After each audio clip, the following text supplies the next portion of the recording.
이거는 저기 포크리프트 아니면 페로다 네.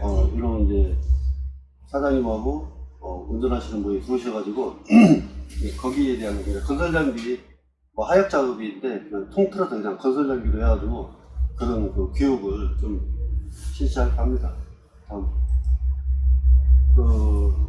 건설 장비 무제 구현을 우리가 지금 미치고 있는데 건설 장비 중에는 이런 식으로 만화 육상 장비, 지하 장비, 해상 장비 이렇게 나눠지는데 육상 장비에는 이동식 크레인이라든가 기타 위험 요소가 많은 건설 장비, 투ум 장비 등이 많이 포함되어 있습니다. 그리고 이제 여러분들이 할 차량계 하역 운반 기계라든가 이동식 크레인, 지게차, 고수작업차, 스카이 사다리차, 구례 운반차는 이런 게 또 있고 차량계 건설 기계가 또 있죠. 불도저, 그레이더, 스크레이퍼, 도저, 파워셔플, 트래그라인, 크레인벨, 백호.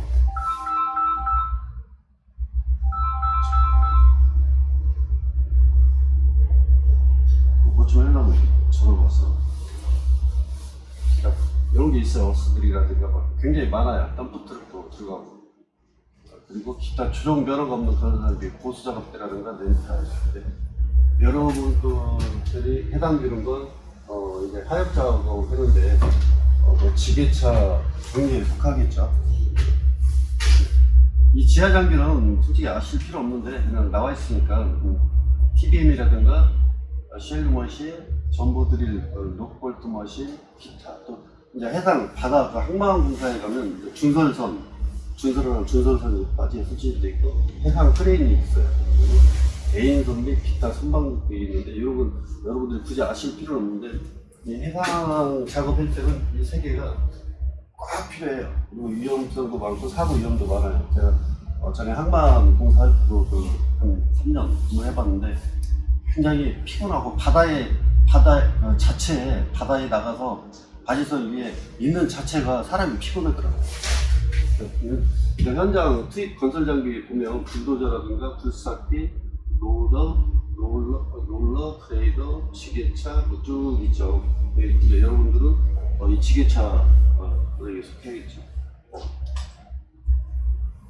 자, 건설 장비 이제 무제기 두 번째로 가고 건설 장비 사용 절차가 있어요. 여러분들이 이제 페로다라든가 지게차 하실 때는 우리 일대 장비로 쓰면 문제점이 뭐냐면 작업 계획서를 미작성을 해요.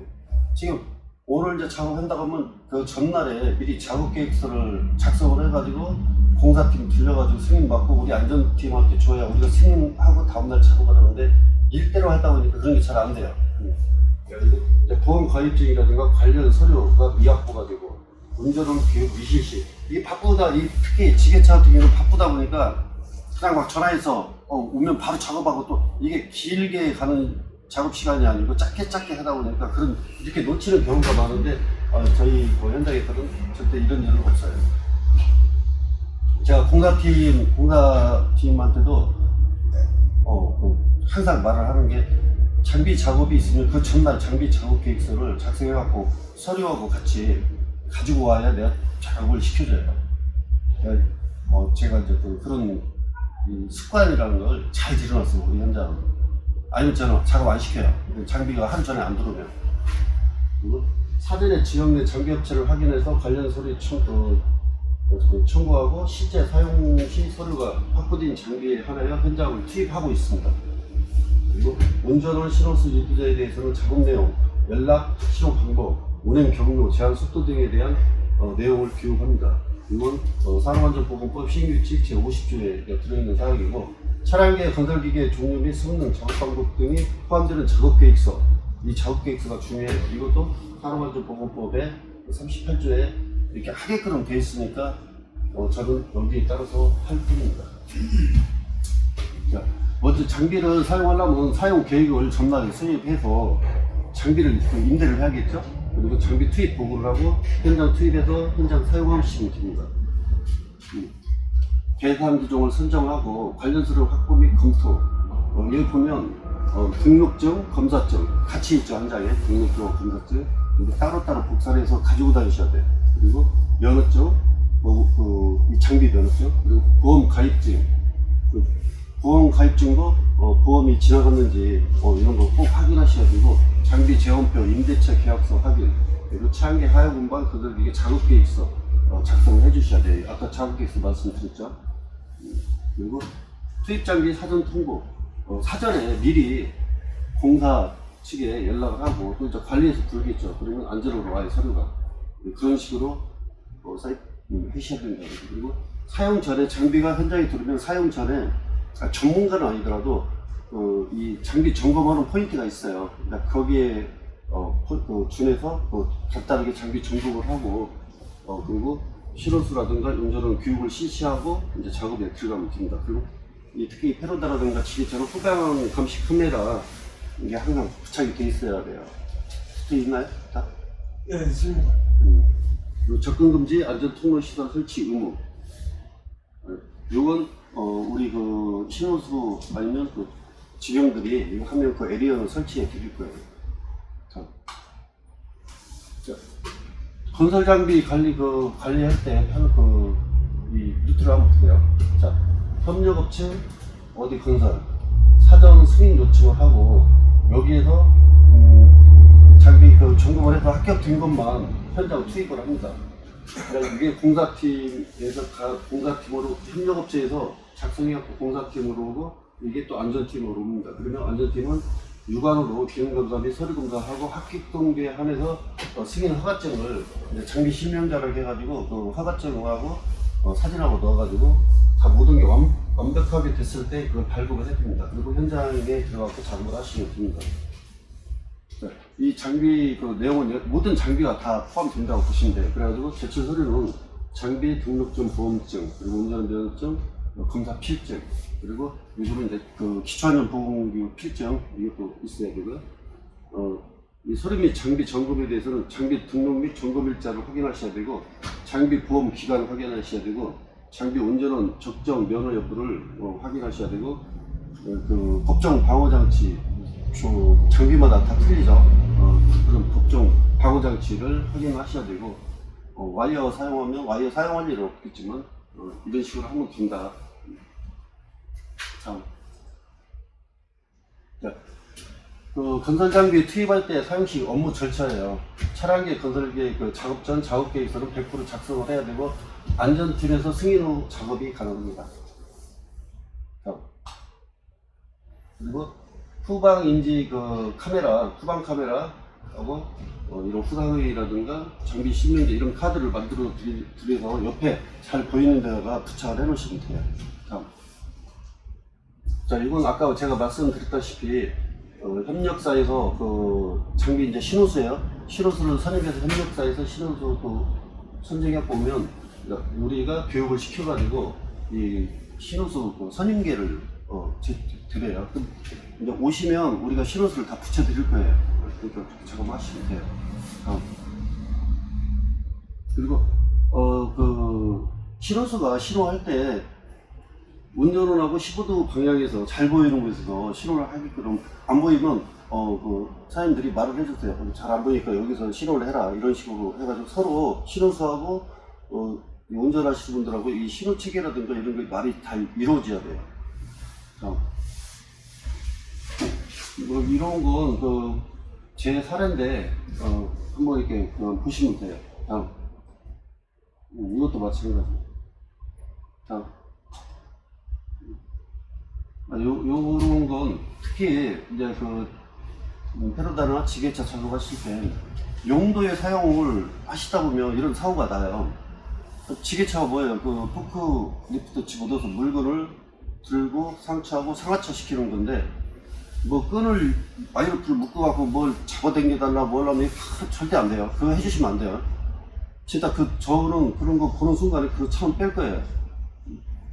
왜냐면 그게 잘못해갖고 퉁 빠지면 지게차 그냥 넘어가요.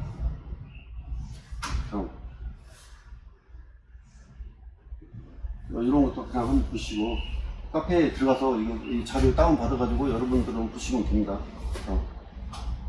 자, 크레인 작업은 그냥 건강방지 장치 불량, 와이로프 절단, 셔클 불량 등 화물 낙하 위험이 있으니까 이런 걸 아주 세밀하게 좀 점검을 하셔야 돼요.